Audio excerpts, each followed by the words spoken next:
Stop that! Stop laughing! Oh, you Sam. You fat-headed Sam. Stop that! You're no good. I know you're no good, but heaven help me, I love you. The SubGenius Hour of Slack. Yowling and screaming like a cat. A cat, you hear me? A cat!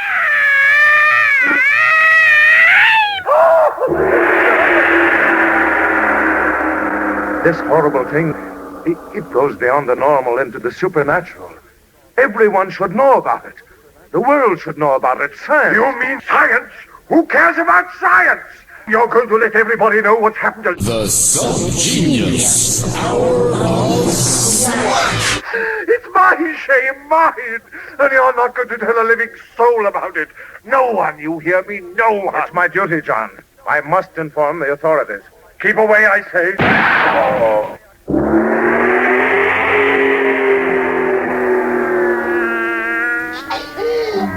No.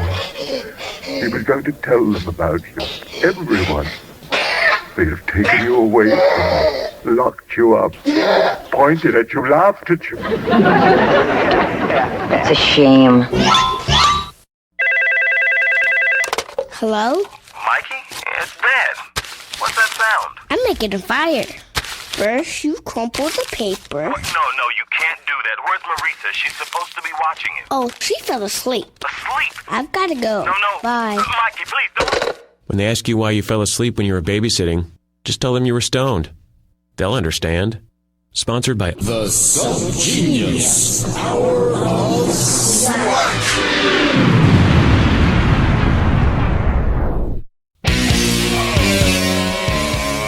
Yes, dear friends, it's Hour of Slack number 1043. Only, again, I'm lying, because we're going to play a rerun, a really old rerun from 1987, probably around August 1987.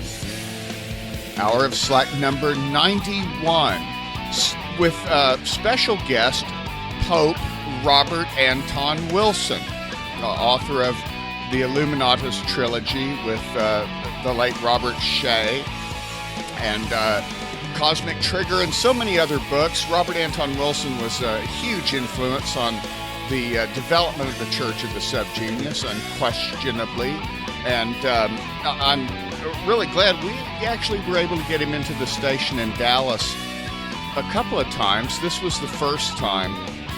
I was a baby, friends. You'll be able to tell by the both the quality of the tape and the quality of my questions and comments. This was the little baby Reverend Stang. I was only 33 or something. This was almost 20 years ago. So I hope you'll be able to cut us some slack, as they say, regarding the emotional quality, shall we say, of yours truly. But it's the background music is great. And, oh, by the way, the background music right now is great, and it's by the Flying Ryan Brothers, or the Fly-In Ryan Brothers, I should say. Their album Blue Marble, a big guitar masterpiece. They almost got an Emmy a couple of years ago. You can get more about them from Ryanetics.com, Ryanetics. Sort of like Dianetics. Anyway, let us plunge right into this ancient show and praise all the Bobs.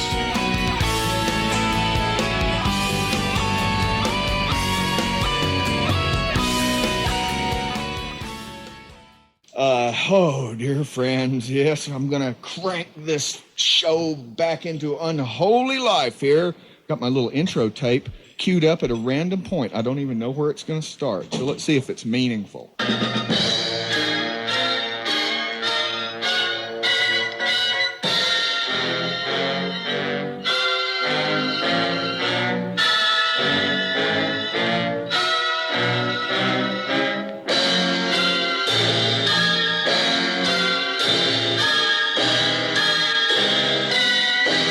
Yes, dear friends. Well, next time I'll cue these things up a little better.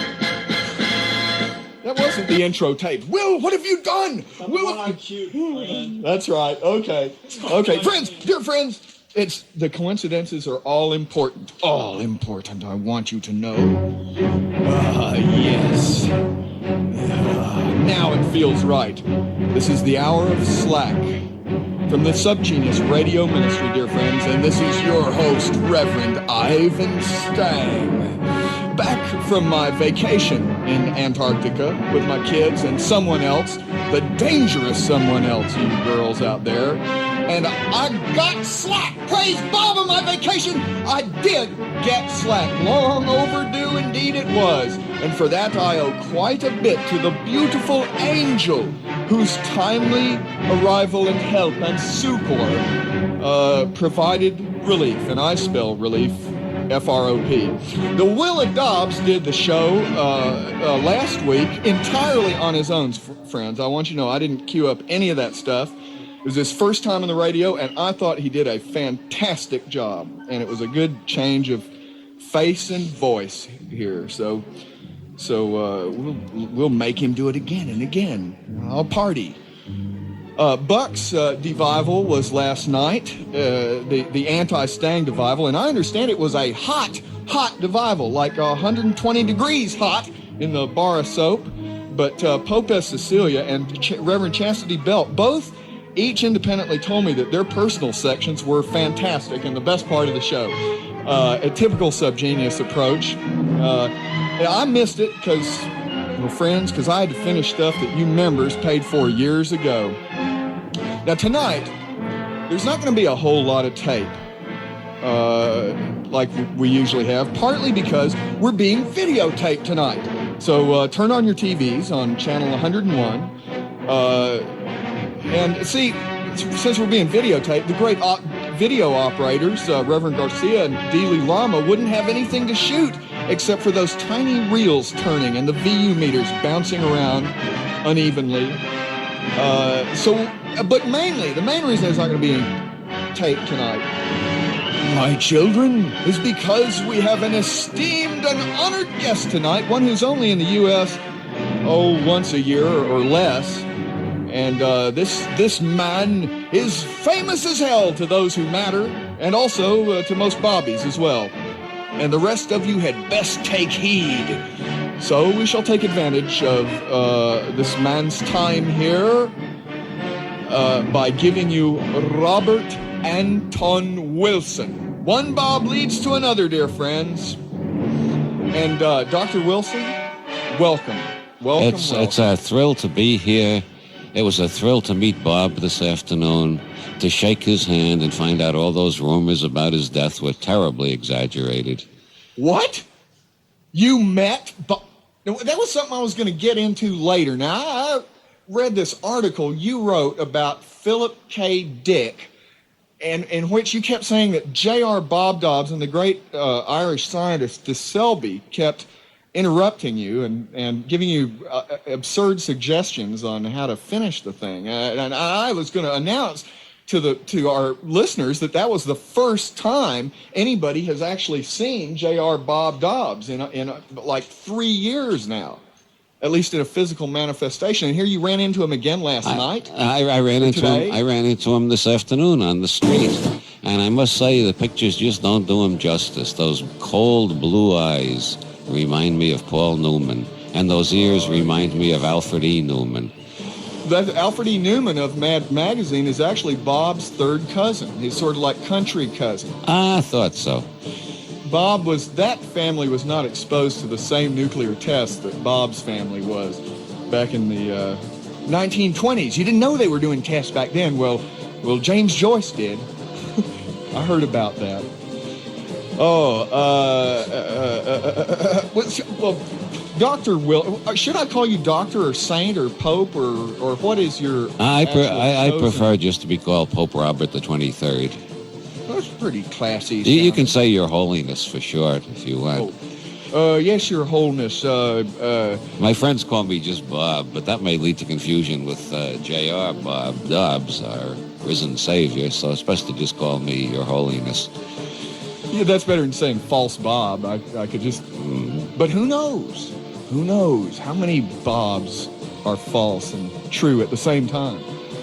Well, friends, I have to admit something tonight, and that is that if His Holiness Pope Dr. St. Wilson and Robert Shea if you guys had not busted your butts on the Illuminatus trilogy of books, I would, and I mean this, I might right now be a drunken film gaffer. And there certainly would be no Church of the SubGenius as we now know it, because I ripped off so many concepts and things from you to fill out what Bob had given us. Lots of people tell me Illuminatus has changed their lives, usually with the help of Thunderbird. Praise the bird! There is a SubGenius clench in Boston which worships Thunderbird wine exclusively. America's fine aperitif wine, made and bottled in Modesto, California. It works best with methadone, of course.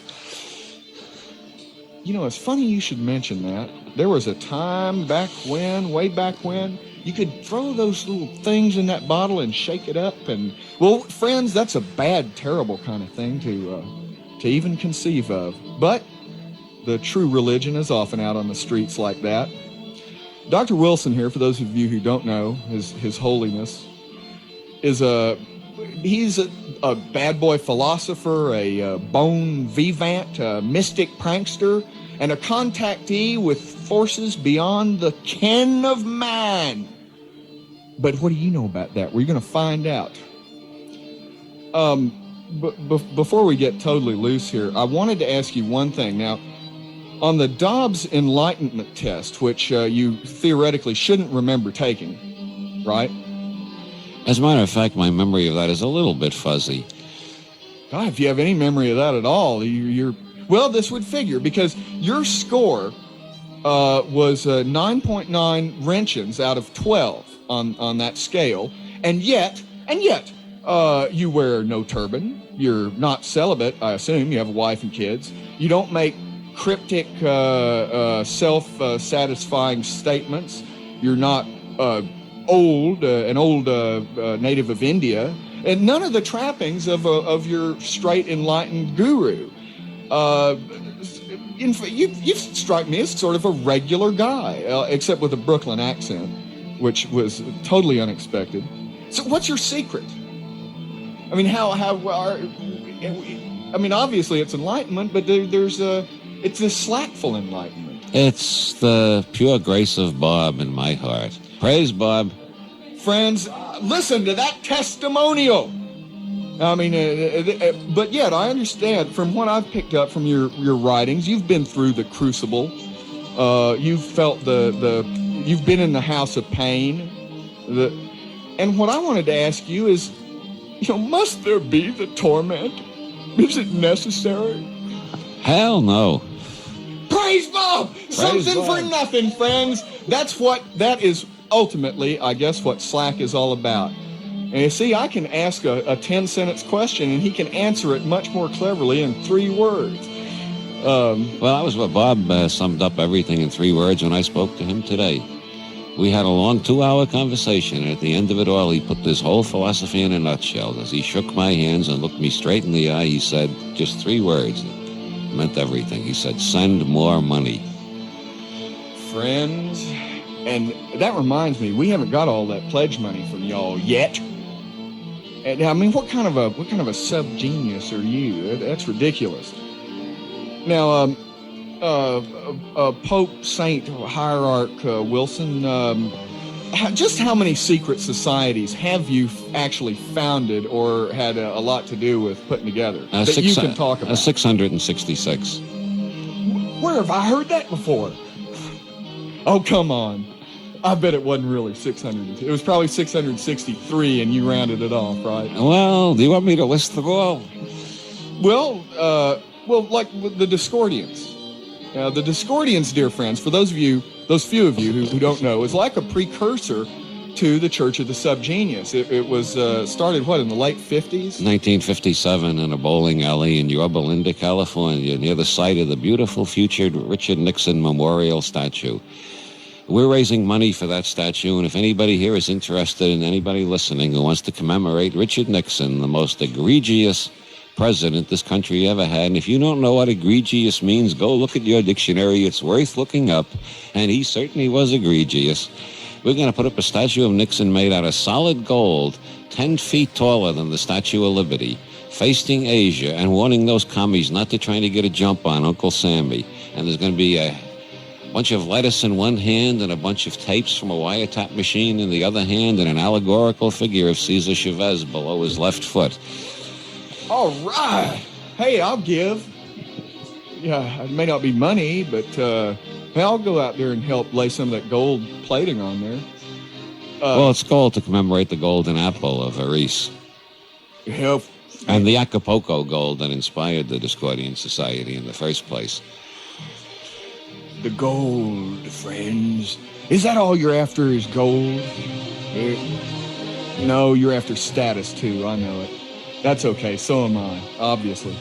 Well, yeah, the Discordians, they were, and still are. That's one thing that has given me a great deal of hope, is that the Discordian faith, as obnoxious as it is, has never gone away. It only grows and grows. I know half the SubGeniuses out there are Discordians, and yet there was never a central P.O. box like we have, or that like Jimmy Swaggart or Jerry Falwell has. There's never been. Well, that's because that's one of our basic slogans, mantras, is we Discordians must stick apart. Is that why you guys have Slack and I don't usually? There are now, we're growing faster all the time. There are now 9 million Discordian popes on this planet. And we're not going to rest until we've made a pope out of every man, woman, child, and good-looking dog on this planet. We're not gonna pontificate the ugly dogs, but all the good-looking dogs can be popes. Irish setters, golden retrievers, dachshunds, they can all be popes. Well, none of these ugly hound dogs you see skulking around alleys, though. Well, we've got at least 14 to 10,000 listeners right now. So why don't you hair lip every man, woman, and child on Bear Creek right now? I certainly will. You see, recently the Vatican announced the cardinals can give indulgences over television, which is a great breakthrough in Catholic theology. I respect their theology tremendously because it's so much like ours in the Discordian Society.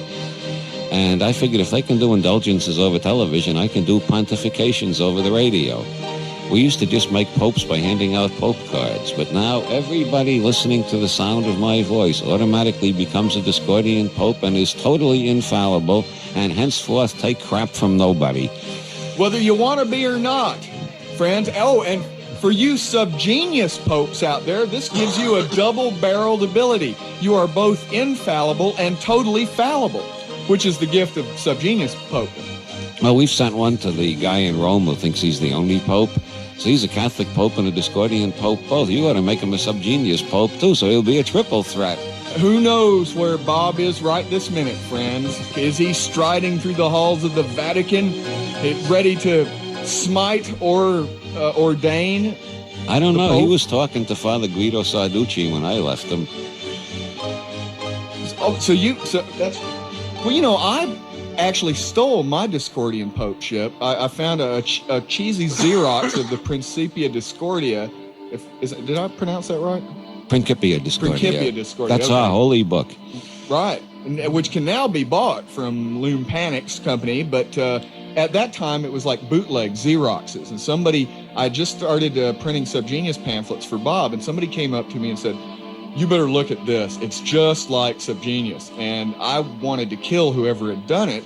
And then I realized it predated SubGenius by a long shot, and also that it was absolutely nothing like SubGenius, because it was the Discordian faith seemed to be much more forgiving of the normals, or something. I mean, and the first edition of the Principia was 5 copies, and it was run off on the Xerox machine of District Attorney Jim Garrison in New Orleans. After office hours, Jim Garrison has never known his role in the evolution of... That's true, yes. Praise Bob! Praise Bob.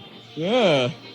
Well, did Kerry Thornley have something to do with that? Parts of the Principia were written by Kerry Thornley, the second Oswald, as he's known among his friends. Yeah, he's a famous SubGenius.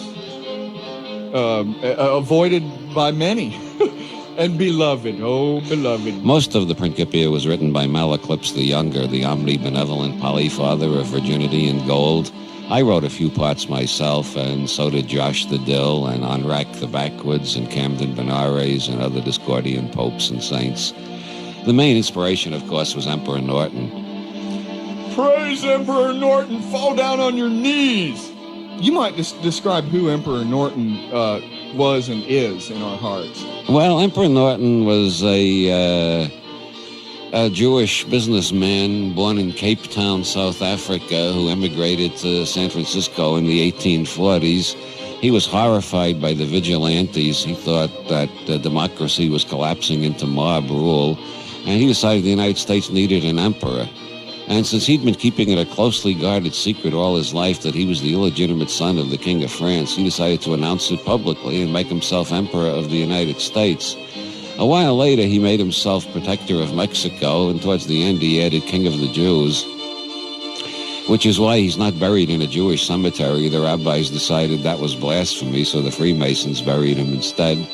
He printed his own currency, and he got everybody in San Francisco to accept it, which just goes to show what you can accomplish. If the proper man is in the right place at the right time, as Lao Tzu says, anything can happen.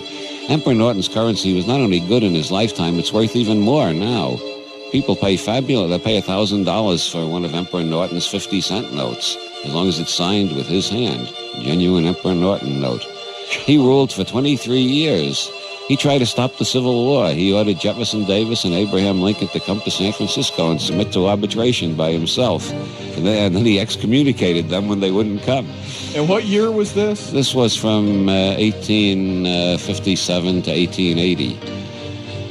Good Lord. As Malaclypse the Younger says, everybody understands Mickey Mouse. Few understand Einstein. Hardly anybody understands James Joyce. And nobody understands Emperor Norton. Live like him. Except Bob Dobbs, friends, who doesn't need to understand Emperor Norton, but just may have been him. There've always been Bobs. Not always by that name. Well, what about this Masonic conspiracy? That's one thing I want to know about. Like, my dad, for instance, is a Mason. The cameraman behind me is a Mason. For all I know, the Willa Dobbs may be a Mason, and I'm a 44th degree Mason, which is why none of you even knew I was. So, I mean, where does this work in? Are the Masons really demon worshippers? The Masons are responsible for secularism, humanism, democracy, Jeffersonian civil liberties, and all the hideous forces that religious conservatives oppose. All the forces that have made America the richest and freest country in the world, they all come from Masonic theory. And I can see why the religious oppose them. As Thomas Jefferson said, I have sworn upon the altar of God eternal hostility to every form of tyranny over the mind of man. That is why the clergy oppose me. That's not all. That is on the Jefferson Monument in Washington, except the last sentence. They left that out in the interest of brevity. Yeah, sure. Yeah, that's what he was a primus illuminatus. And which leads me to, I ought to play this little bit of tape. Now, this is supposedly true. This has got to be true because I heard it on TV. Now, if we can just tune this young feller in, and none of you here in the studio will be able to hear this. One for 18 years. You were a practicing witch, and that's what you called yourself. As a matter of fact, first thing I started off as was with what's known as the Earth Mother religion. Mm-hmm. You believe in the plurality of gods and goddesses. Mm-hmm. Eventually, which is what Laurie has been telling us. Basically. Eventually, as I got to the higher levels, your philosophy is changed. You are not told what's really going on. Now, a lot of witches today, independent witches, people who are doing it by themselves, and those who haven't really reached the higher levels yet, honestly believe that there's just, this Earth Mother religion. After you get to the higher levels, you're actually told what God you're worshiping. We call him Satan, okay?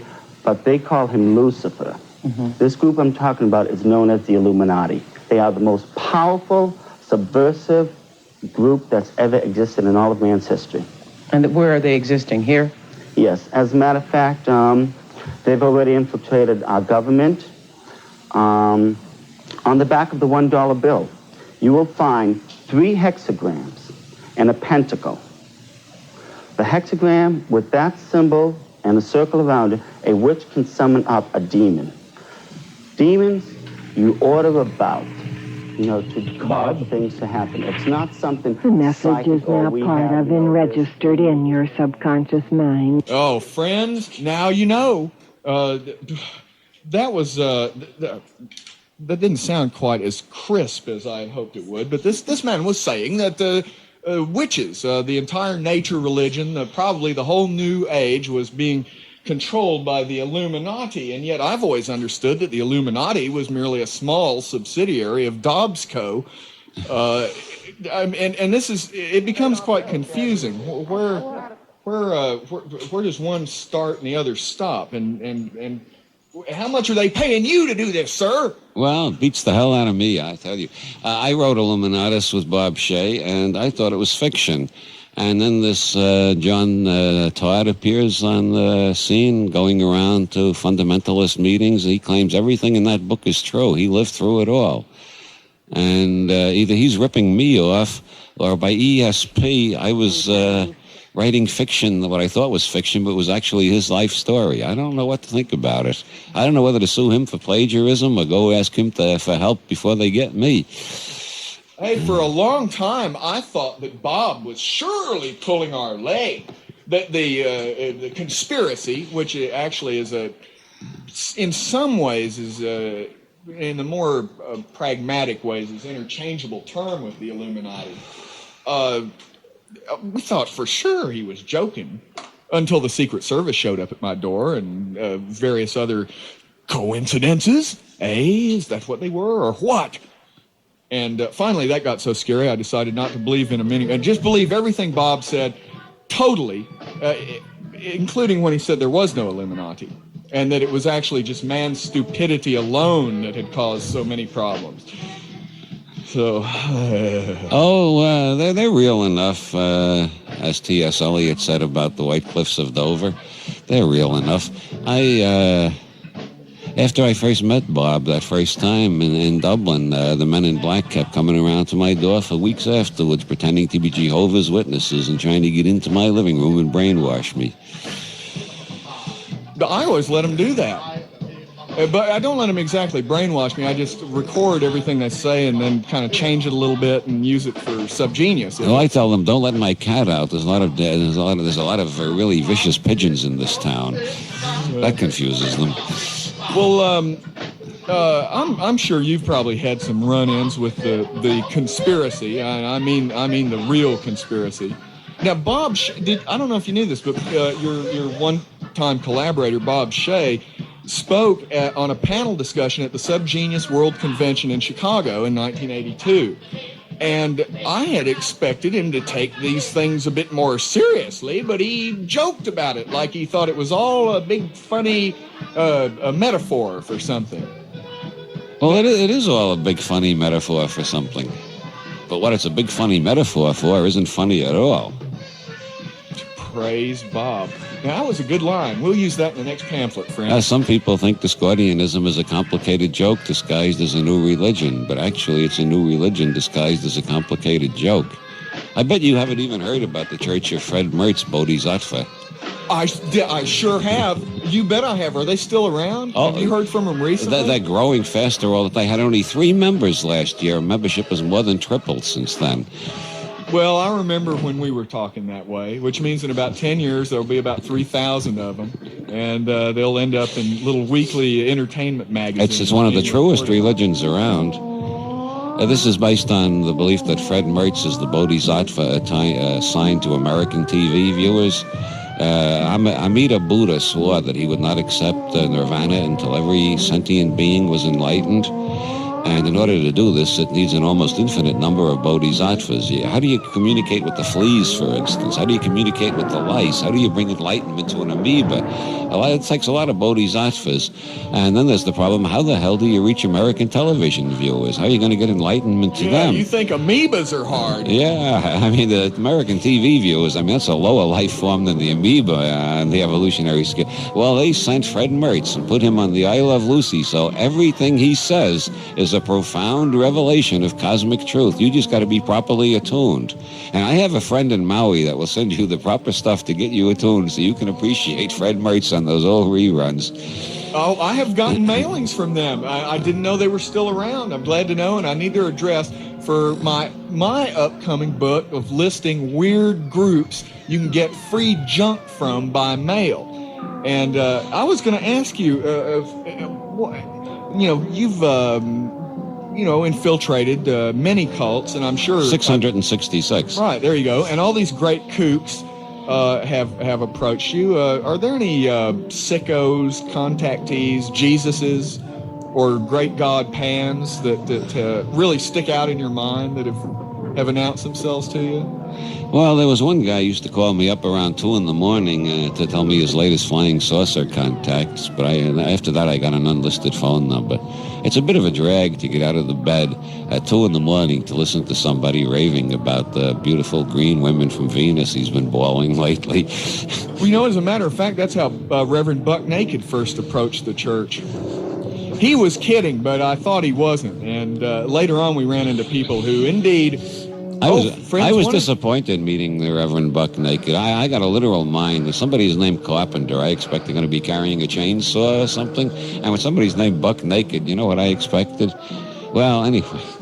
Well, that's what the post office has said to me several times. People at the Sacred P.O. Box, friends. And that is P.O. Box 140306, Dallas, Texas 75214, the home of Bob. We'll give that number again at the end of the broadcast. Yes.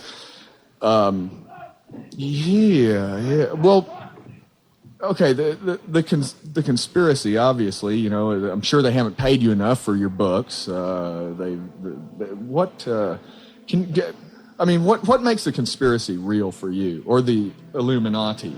Depending on, actually, I should clarify. The Illuminati is an actual group, and the conspiracy in SubGenius doctrine is a million groups, but also everyone, including the worst side of you, the listener. Perhaps the backside. We don't know. It depends. So, the horror. What? As Mr. Kurtz says at the end of Heart of Darkness, the horror. And most people don't realize he was asking for Israeli music. Actually, the Illuminati is, as I said, a funny metaphor for something that isn't funny at all, and that's the general human tendency to make a mess out of everything. Now, this is because there is no one conspiracy running the world. I'm sorry to break the news to you folks. I know how much faith a lot of you listeners have in the one conspiracy. Actually, there are 24 conspiracies. If there was one conspiracy, things would be organized and they'd make sense. Because there are 24 conspiracies, that's why there is so much chaos, discord, confusion, bureaucracy, and international relations. And you all know who's the goddess of chaos, discord, confusion, bureaucracy, and international relations. That's Ares. Hail Ares. She is the chick who had done it all. Yeah, I'm a Jehovah's patriarch myself. We in the Stangian Orthodox Fist Temple Lodge of the Yeti Dobbs Resurrected. Why did she divorce Jehovah One? That's what I want to know. Why would that giant split in the... the squirt could have been perfect, and now look, He kept messing around with those Greek nymphs, and she was afraid she was going to catch something worse than AIDS. Oh, friends, there are so many worse things out there. You know, the Ayatollah Khomeini has announced that if a man sodomizes camels, his wife can't get a divorce, because Allah is opposed to divorce, even in that case. If a man's wife sodomizes? No, if a man sodomizes camels, his wife can't get a divorce. I was going to say a wife sodomizing camels. However, the Ayatollah has a liberal side. He said if a man is in the habit of sodomizing his brother-in-law, then his wife can get a divorce. So you see, compared to the Pope, the Ayatollah is something of a liberal. He's been corrupted by Illuminati influences. There's no doubt about it. Well, he's come a long way, though. You know, obviously it pays off. If John F. Kennedy shot Bob Dobbs, then who shot Kennedy? That's what I want to know. Oh, that was everybody knows who shot Kennedy. That was an extraterrestrial job. The proof is you just gotta look at the records, the Warren Commission, all the conspiracy books, all the other novels written about it, the Warren novel, the Weisberg novels, the Mark Lane novel. Oswald was up on the 6th floor shooting. He was on the 3rd floor having a Coca-Cola, and he was down on the ground floor in the crowd. Now, the only way that's possible is if he were cloned, and there was no cloning available on this planet then, so it was obviously done by extraterrestrials. Obviously, dear friends.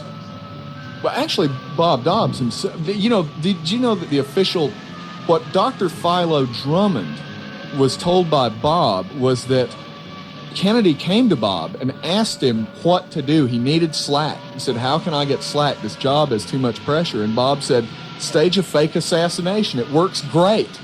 And Kennedy is still alive, driving a taxi in Argentina somewhere, having a great time. But actually, he eloped with Marilyn Monroe. They faked her death too. That's why all these conspiracy books about Marilyn, they all show there's a cover-up, and they never explain what was behind the cover-up. The cover-up was that she finally persuaded John, as she was trying for years, to dump Jackie and run off with her. That is the secret that all these conspiracy books have not been able to unearth. That and the extraterrestrial involvement, of course. Oh, so friends, the secrets are being unveiled in front of your very ears right now, and in front of the eyes, in fact, of our video watchers. I bet you're going through those channels trying to figure out how to see us. You have to be a Mason to do that, friends. Well, I probably should go to some of these carts that I must play for goodness, for the sake of good.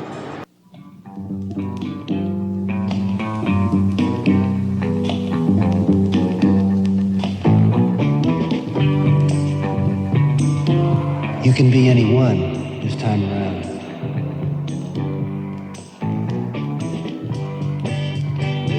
You can be anything this time around. You can be anything this time around. You can do anything this time around. You can be anyone this time around. You're the first generation in human history to know how to control your own nervous system, change your own reality, blow your own mind, make up your own mind. You can be anything this time around. You can be God this time around. You've got to be God this time around. You can be anything this time around. You can be anyone this time around. Yeah, as long as you're born rich, as long as you're white, yeah, as long as you've got a credit card. I don't know, I have a sort of a cynical attitude. That, friends, that was the mighty Timothy Leary. That's Bob Dobbs. What? I recognize that voice. That's Bob. No. Bob has a Texas accent. He's not from Texas, but he does have a sort of. But that was Bob's voice. Do you mean to tell me that Tim Leary and Bob Dobbs are the same person, and I never realized it before? Oh my God! That's a bizarre and frightening revelation. Could we get in trouble over that or something? Yes, Dr. Wilson here has written how many books that you did in cooperation with Leary? Is it just one? Just one. Neuropolitics? That's right. Yeah, I have not read two, that. Actually. The Game of Life also. Of course, according to Art Kleps, Leary wrote Illuminatus. The world is full of mythology and contradiction and ambiguity. Praise the boo-hoos, dear friends. Now, where would the church be without contradiction and ambiguity? I mean, we'd probably be rich, actually. We'd probably be able to sell, we'd change the name of the book to Book of Bob and make it real corny, and we'd probably be popular. Popular! Oh, speaking of popular, I was just interested to know, like, for instance, you've done how many books? And we ought to cover that, by the way. Folks, you can go out and pick up a number of books by Robert Anton Wilson. I know that the Illuminati trilogy is out in big, like all three of them in one at Taylor's bookstore. And Moongrove bookstore over in Old Town, Paul Key's store. Lots of you who are interested in this stuff should drop by there if you haven't. So he's got all the new stuff. Cosmic Trigger, Sex and Drugs. I didn't call it Sex and Drugs and Rock and Roll because I didn't want to be sensational. I just called it Sex and Drugs. Oh, hell. And The New Inquisition and Right Where You Are Sitting Now.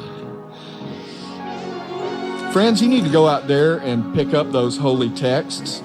You can tell by Dr. Saint Holiness Wilson's attitude that these are, I mean, this is sincere words of wisdom and bull, sacred bull data, all mixed up together just the way you like it. So it goes down smooth, dear friends. And I want to publicly invite you to do this so that you can't back down. I'm going to hit up several other well-known folks, but I'm trying to, because I don't have a job, Robert, to tell the truth. I'm between jobs, and I've got these 3 book projects I'm trying to sell. Now, one is fictional short stories about Bob Dobbs, called Three-Fisted Tales of Bob. Stories by a whole lot of different people, some well-known, some not. But this is one that I want to invite you and all the listeners of this show who want to contribute to.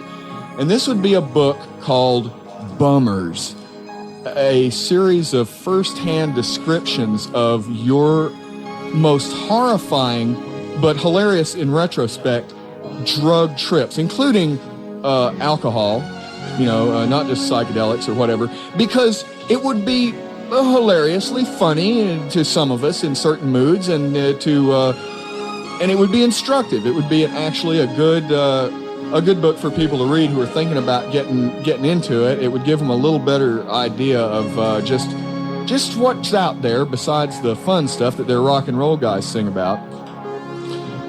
And because there's a little bit of each. So what I want to do, I've gotten some great material. Mostly from out of town. None of the only 2 Hour Slack listeners have ever sent any of those things in because they all think we're getting flooded with it. Send those to P.O. Box 181417, Cleveland Heights, Ohio 44118. I'll give that number again at the end of the broadcast. Or to KNON, addressed to the Hour Slack. I just thought I'd mention that. I want to put you on the spot and put all you listeners on the spot, especially if you haven't paid your pledge yet. It's the only way to get out of the Christian heaven. Oh, here we go, the Weeping Cyclops cart. And so I've got several things I wanted to cover before we have to get off. They only give you an hour of slack in Dallas.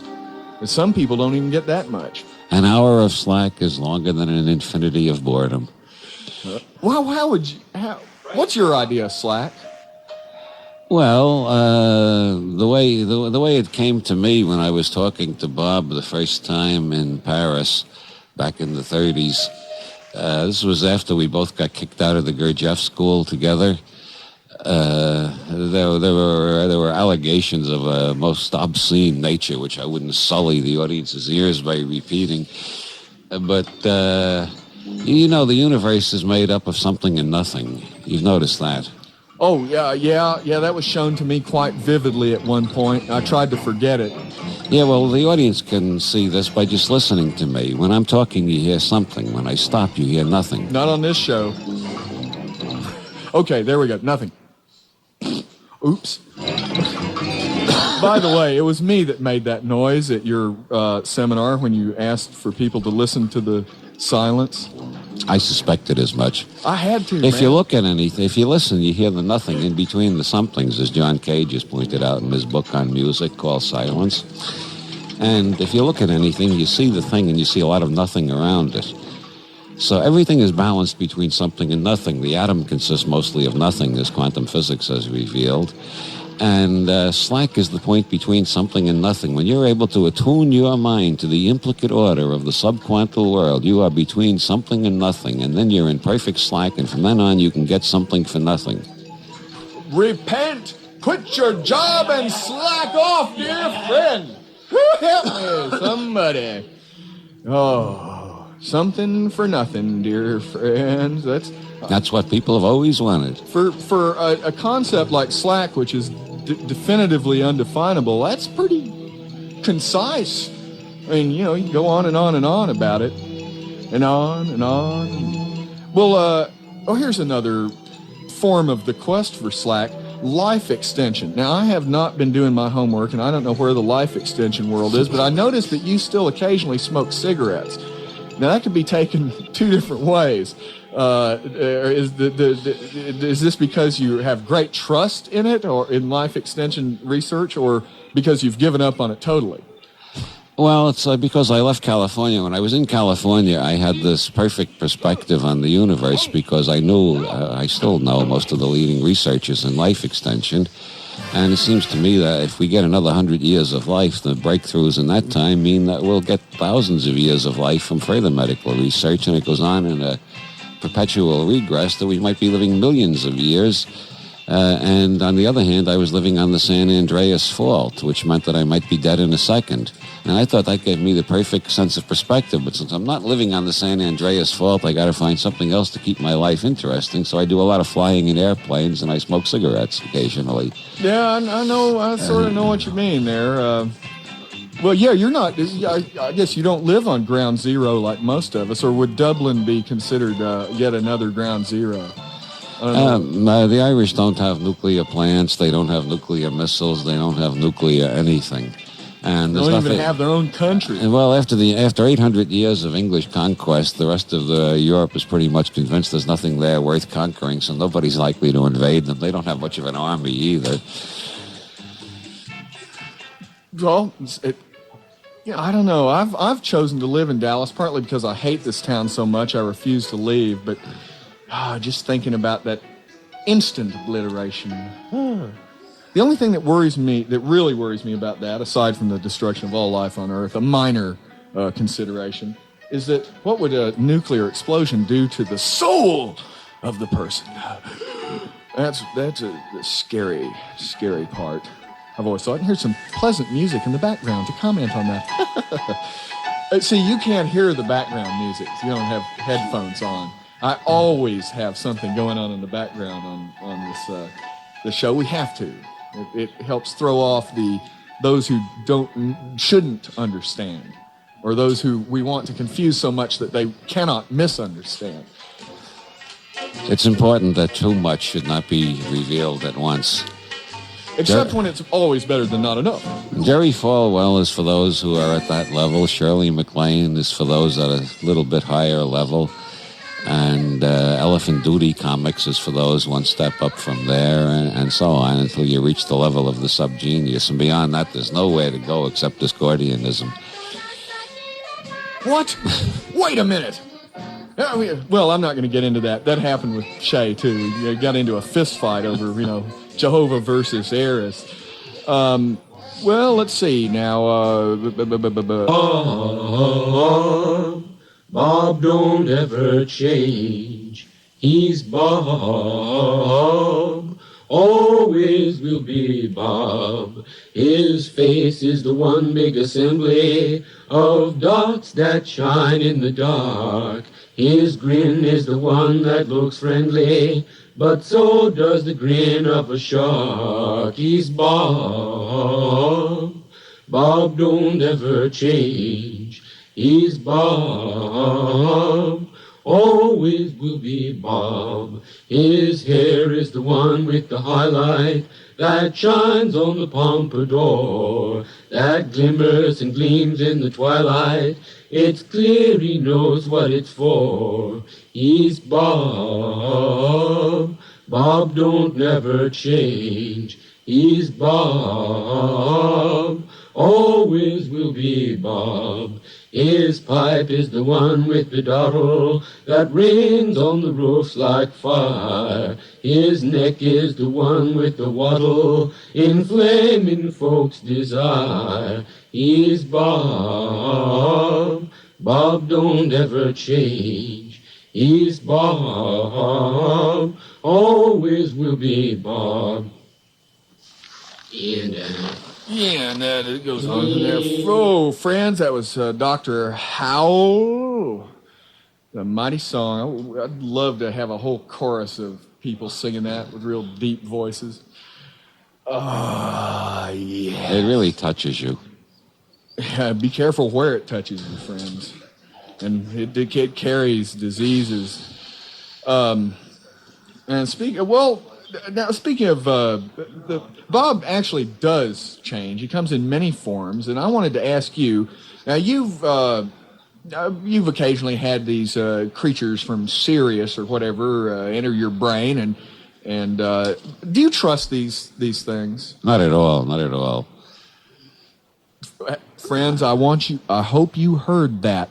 Some of you out there. Sirius is the dog star. And as everybody knows, God is dog spelled backwards. But look at Bob. Bob is Bob spelled backwards. Now, see, for some reason, I never get any contacts from pink beams of light or, like that Whitley Strieber. Have you read Communion, the Whitley Strieber's book? I saw him on television in Ireland.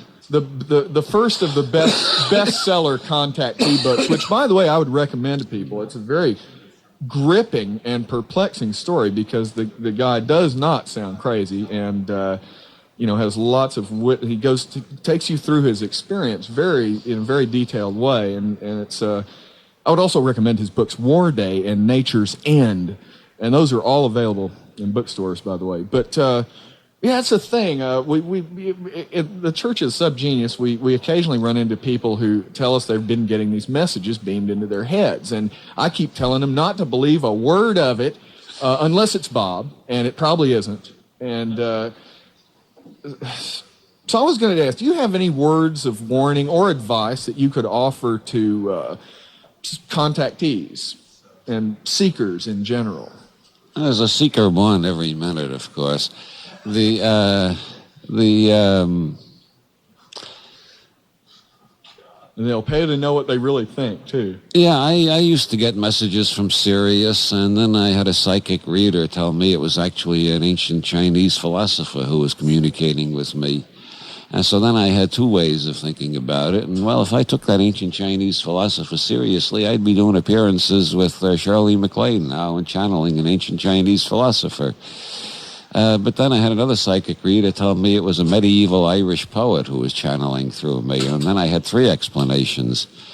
And then looking at Harvey on television one night, I realized it was probably a 6-foot-tall white rabbit from County Kerry because some of the communications sounded just like you would expect from a 6-foot-tall white rabbit from County Kerry. He's known as the Puka in Gaelic, and he's got a weird sense of humor. And after I had four explanations, I decided to take the most economical, and I decided it was the corpus callosum had been broken down by megavitamins, and my right brain and left brain were talking to each other, and that's all that was going on. And I find that the most scientifically economical, most convenient, and most heartening explanation. I just have two brains where most people only have one. Two brains are better than one, dear friends, or at least more entertaining. Sort of like having a little monster movie in your head all the time. I'd love that. I would really love it. Well, we've got 5 precious minutes of slack left, dear friends. And I do want to go to another tape to carry out the end of the show, mainly because I want you to have a copy of it. This is be from the Pope, the controller of all South America. G. Gordon Gordon, also a mercenary for Bob. He has killed many to give them slack. And if that's what it takes, then so be it, dear friends. But I wanted to play this one specifically. Death is just nature's way of telling you need slack. That's another one, man. I think you did meet Bob today. Although I refuse to believe or disbelieve any of it independently. You got to do both at the same time. In fact, the first letter, I had to have an excuse to write you a letter a long time ago, and somebody said, well, he knows something about the silver shirts that were dealing with this other UFO cult, Nazi UFO guys, and I thought, well, I'll ask him about that, just so I'd have an excuse to send you a pamphlet. And you wrote back and said, among other things, if you get any deeper into UFOs, keep your sense of humor. So that was a long time ago. I'd forgotten that. Well, Robert Anton Wilson, it's been a great honor to have you on the show, and quite a coup. Think how jealous some of the other subgenii out there will be. So go ye forth, sir. Turn others onto Bob, especially the rich and famous. And send money. Writers, friends, only sell books, and not many people read anymore. What was the highest sales any of your books have had, if you don't mind saying? It depends on how long they've been out. Illuminati is close to 1 million now. Good Lord! Well, that takes a while. Yeah, and they didn't even want to publish it at first, right? Made you cut a lot of it? It took 5 years to get that published, and they let it go out of print about 5 times in a row before they finally admitted it was a classic, and they couldn't get rid of it. Great. That gives me a lot of hope. We seem to be on sort of the same little thing. I got 150 rejection slips for Book of the SubGenius. Of course, I didn't write it until I got a check. We just told them what we wanted to do, and it took that long. That's the right way. Don't write a word until you get a check in the mail. That way they take you seriously. Well, golly, Robert Wisdom isn't here yet. So this is our show full of Roberts, one Bob after another. Oh, there he is. Okay. Well, I guess I can't play. I'll play some of Dr. Gordon's tape here, because I have to, because you're probably the only person in this room that would catch all the references that are in it.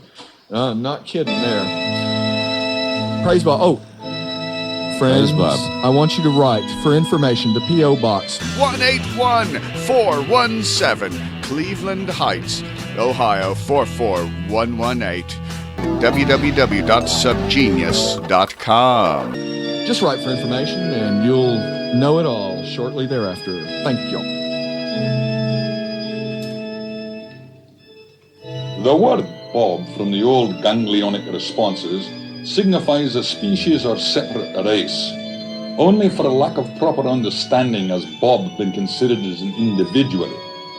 More really, as the orgosmososm, he is the chief product of the semi-turgid Jehovah One, usually spelled backwards, and within the nature of this microgasm, the space god Yahweh One established all the qualities of powers that he himself possessed. Jehovah Prime, however, does not have slack, and therefore could not only not bestow it upon Bob, but soon learned to drain off that part of slack that Bob, his personal creation, seemed to possess in natural and unlimited quantities. According to the legend and many older beliefs, Yahweh One has always deceived his own creations by encouraging them to pull the wool over their own eyes, so that they, Bob and his kind, would never know the incompleteness of their Lord and Creator, nor feel the subtle vampirization as he came to depend upon their slack for his own unfathomable ends.